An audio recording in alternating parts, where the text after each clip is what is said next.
कि फ़ारूक अब्दुल्ला का ये बयान हदीस रसूल के ख़िलाफ़ है और ये गद्दारी को दर्शाता है। और गद्दारी की जगह न तो इस्लाम में है और न अल्लाह के नबी सल्लल्लाहु अलैहि वसल्लम की हदीस के अंदर है। जम्मू कश्मीर के पूर्व मुख्यमंत्री रह चुके फ़ारूक अब्दुल्ला का एक बयान आया, उस बयान को कैसे देखते हैं जमीयत हिमायतुल इस्लाम के राष्ट्रीय अध्यक्ष कारी अब्बास जमाल साहब कैसे देखते हैं इस बयान को? ये बयान मुसलमानों को शक में लाकर खड़ा कर देने वाला बयान है और हदीस रसूल के बिल्कुल सीधे सीधे ख़िलाफ़ है। अल्लाह के नबी सल्लल्लाहु अलैहि वसल्लम ने फरमाया कि जिस मुल्क में रहो, जिस देश में रहो, उस मुल्क में अपनी जान से ज़्यादा, अपने माल से ज़्यादा, अपनी औलाद से ज़्यादा उस मुल्क की मोहब्बत करो, उस मुल्क की हिफाजत के लिए खड़े रहो।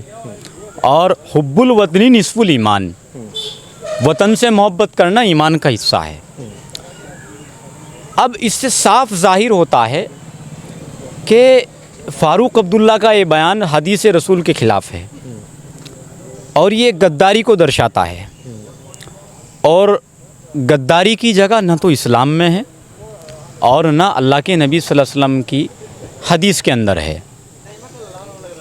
और जिस तरह उनके बयान के बाद भी कांग्रेस ने उनको अपने गठबंधन से लेदा नहीं किया, इसका सीधा सीधा सा मतलब ये है कि कांग्रेस उनके इस बयान का समर्थन करती है।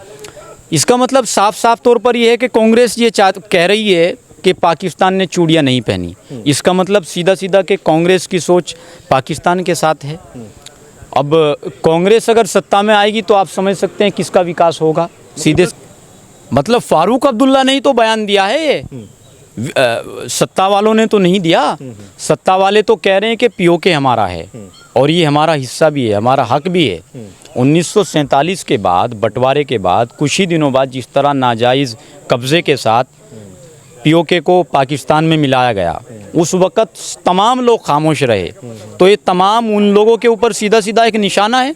वो लोग सवाल करें, विपक्ष के लोग फ़ारूक अब्दुल्ला से सवाल करें, चुनाव के माहौल में वो पाकिस्तान को मजबूत बनाने की बात क्यों कर रहे हैं। सीधे सीधे पाकिस्तान से सवाल करें कि चुनाव के माहौल में आप हमारे पक्ष में ट्वीट क्यों कर रहे हो।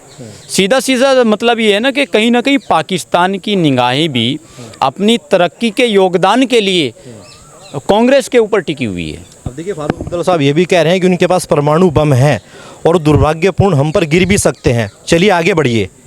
हाँ, पहले वो ये तय करें कि वो पाकिस्तान के साथ हैं या भारत के साथ हैं। जो आदमी अपने देश से मोहब्बत करता है, देश के साथ खड़ा है, उसका देश कमज़ोर हो या ताकतवर, वो देश के साथ खड़ा रहेगा। और जिसको देश से वफादारी नहीं करनी है, जिसको देश से गद्दारी करनी है, उसका मुल्क कितना भी ताकतवर हो।